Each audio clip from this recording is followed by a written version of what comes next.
Good Monday morning, everyone. This morning we're going to just briefly finish up Crowley's wonderful introduction to Magick in Theory and Practice, or as we discussed yesterday, Book 4, Part 3, Magick in Theory and Practice.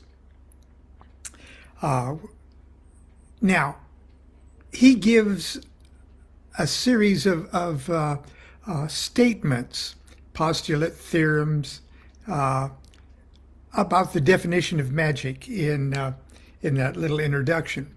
But his footnotes and his comments and his illustrations actually make up the bulk of the text of that material. And the highlighted sections themselves, the sentences, the statements that he makes the comments about, also have a flow of, when just read separately, have sort of a flow of significance, sort of like the distillation of it. The entire text, with the statements, the illustrations, the footnotes, is like a fine wine, okay? But just the statements themselves are like a cognac made from that wine. And I'm going to share that because it only takes a second to read through it, and that's what I'm going to end up today with. But I'm just going to finish up the last few words Crowley has to say about his attempt in 1929 with the level of understanding that Crowley had and the level of initiation Crowley was speaking from in 1929. And which reminds me, when people quote Aleister Crowley, they think they're quoting from some monolithic oracle of some kind. Well, Crowley said this, and then someone else said, well, also Crowley said that, which seems to completely contradict what he's. Crowley wrote for a long time. Crowley was starting to write serious, good stuff. And scattered in there unserious, perhaps ungood stuff for many years since the late 1800s. And he died in 1947, which is, for a few of us, just yesterday. There's lots of Aleister Crowley's. There's lots of Aleister Crowley's voices. There's lots of Aleister Crowley's opinions. There's lots of truths coming out of Aleister Crowley that were true to Père de Rabot, the probationer neophyte, and there's truths that it was spoken by Aleister Crowley, the Adeptus Minor, and then the same goes for, there were truths spoken from the point of view of his Adeptus Exemptus, and there's statements from Aleister Crowley, the Master of the Temple, and there's the truths, the ones that are most easily misunderstood, coming from Crowley, the magus from number 2. And everything Crowley writes from that point of view is so far above the abyss that by the time it gets down to our meat ears, it seems almost just the opposite. That's the curse of the magus that you've heard so much about. When you reach that level of consciousness, number 2 on the tree of life, way far above the abyss, it's your job to speak the truth as you know it. It's your job to in impregnate the cosmos of the or the intelligence of the cosmos with this truth. It's your job to deliver the truth. But that truth is coming from so far removed from the general capabilities of the ears below the abyss to appreciate them, that it is totally misunderstood, except for those whose ears are starting to be trained to hear that sublime message. And so the idea that when one achieves the level of magushood, of chokmah, that the magus is like issued a pet monkey. You've heard of the ape of Thoth. Okay, Thoth is the magus of the tarot, and you'll see in Crowley's Thoth tarot that there's an ape, and it's got two left hands. Go figure. There's an ape in the figure, or in the image of this ape. It comes with the territory.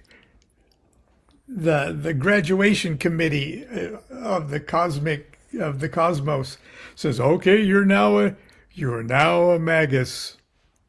Here's a monkey.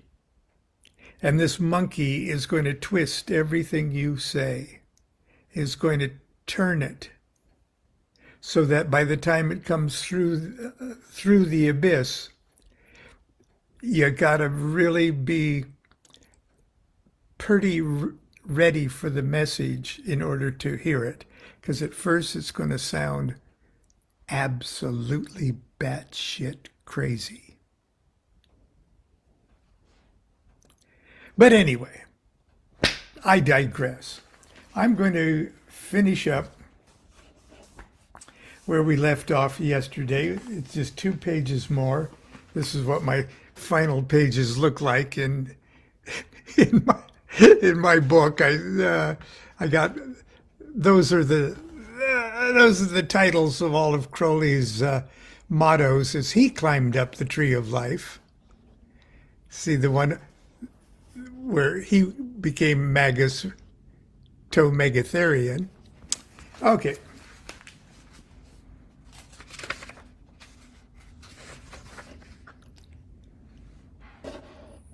Let's see.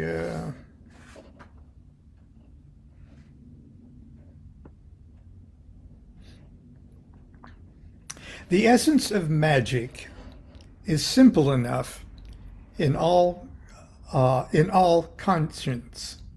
It is not otherwise with the art of government.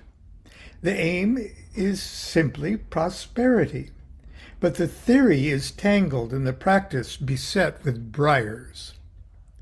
In the same way, magic is merely to be and to do.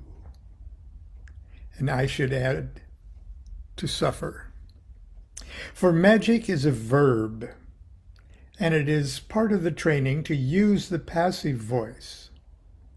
This is, however, a matter of initiation rather than that of magic in the ordinary sense. It's not my fault if being is baffling and doing desperate. Yet once the above principles are firmly fixed in the mind, it is easy enough to sum up the situation very shortly. One must find out for oneself and make sure beyond doubt who one is, what one is, why one is. This done, one may put the will, which is implicit in the why, into words, rather unto one word. And that one word comes from the level of the magus. You've got a word.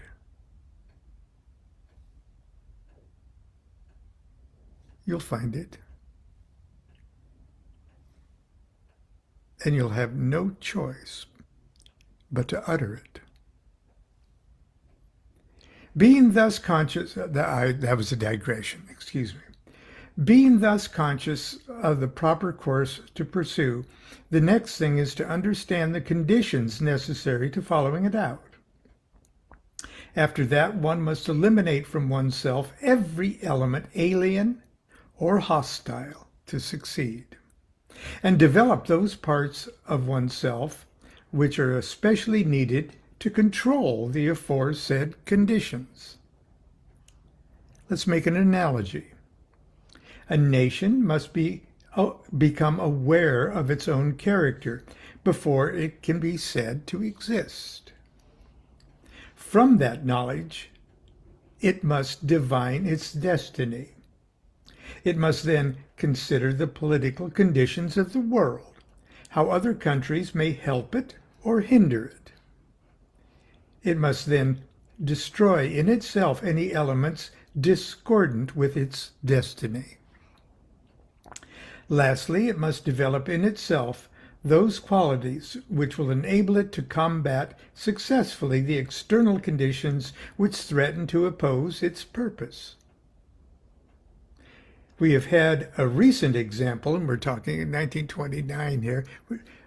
We have a recent example in the case of the young German Empire, which, knowing itself and its will, disciplined and trained itself so that it conquered its neighbors, which had oppressed it for many centuries. But after 1866 and 1870 and 1914, it mistook itself for superhuman. It willed a thing impossible. It failed to eliminate its own internal jealousies. It failed to understand the conditions of victory. It did not train itself to hold the sea, and thus having violated every principle of magic, it was pulled down and broken into pieces by provincialism and democracy, so that neither individual excellence nor civic virtue has yet availed to raise it again to that majestic unity which made it so bold a bid for the mastery of the race of man. And it's really going to blow up in its face in World War II.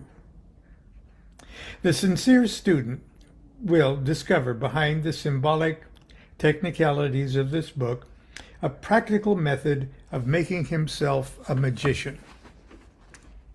The processes described will enable him to discriminate between what he actually is and what he has fondly imagined himself to be. He must behold his soul in all its awful nakedness. He must not fear to look on that appalling actuality. He must discard the gaudy garments with which his shame has screened him. He must accept the fact that nothing can make him anything but what he is. He may lie to himself, drug himself, hide himself, but he'll always be there. Magic will teach him that his mind is playing him a traitor. It is as if a man were told that tailor's fashion plates were the canon of human beauty, so that he tried to make himself formless and featureless like them, and shuddered with horror at the idea of Holbein making a portrait of him. I suppose that was an artist that actually drew realistically, I think. Magic will show him the beauty and majesty of self which he has tried to suppress and disguise. Having discovered his identity, he will soon perceive his purpose. Another process will show him how to make that purpose pure and powerful. He may then learn how to estimate his environment, learn how to make allies, how to make himself prevail against all powers whose error has caused them to wander across his path. In the course of this training, he will learn to employ the hidden mysteries of nature and to develop new senses and faculties in himself, whereby he may communicate with and control beings and forces pertaining to orders of existence which have hitherto been inaccessible to profane research and available only to that unscientific and empirical magic of tradition, which I came to destroy in order that I might fulfill. Crowley says he came to destroy magic and fulfill it. Okay. I send this book into the world that every man and woman may take hold of life in the proper manner. It does not matter if one's present house of flesh be the hut of a shepherd. By virtue of my magic, he shall be such a shepherd as David was. If it be the studio of a sculptor, he shall so chisel from himself the marble that masks his idea that he shall be no less a master than Rodin. Witness my hand. To Megatherion, the beast 666, magus, 9 equals 2, AA, who is the word of the Aeon, Thelema, whose name is called VVVVV, 8 equals 3, AA, in the city of pyramids. OM, spelled in full, OUMH, 7 equals 4, Ol Sanu Faurasaji, 6 equals 5, and blank, blank, 5 equals 6, AA, he didn't write that down, in the mountain of Abiegnus, but Frater Perdurabo in the outer order, or the AA, and in the world of men upon the earth, Aleister Crowley of Trinity College, Cambridge. That's his introduction. I think if you dig around, you'll see his 5 equals 6 motto was the Enochian, 2 Enochian words, Luciftias Peripsal, meaning the light of heaven.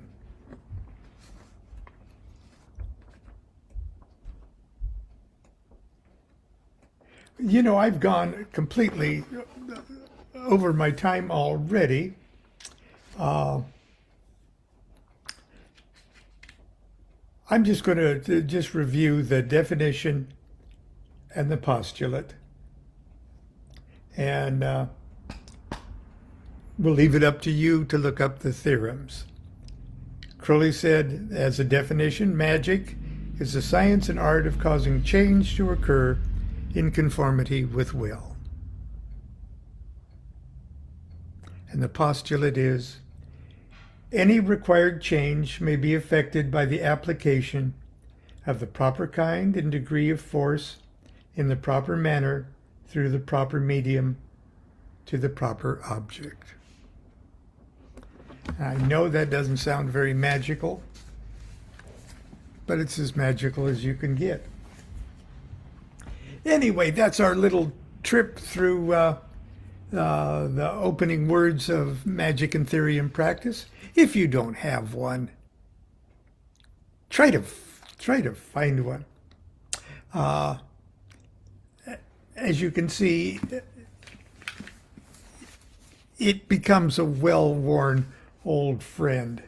I got stuff like this written all over it.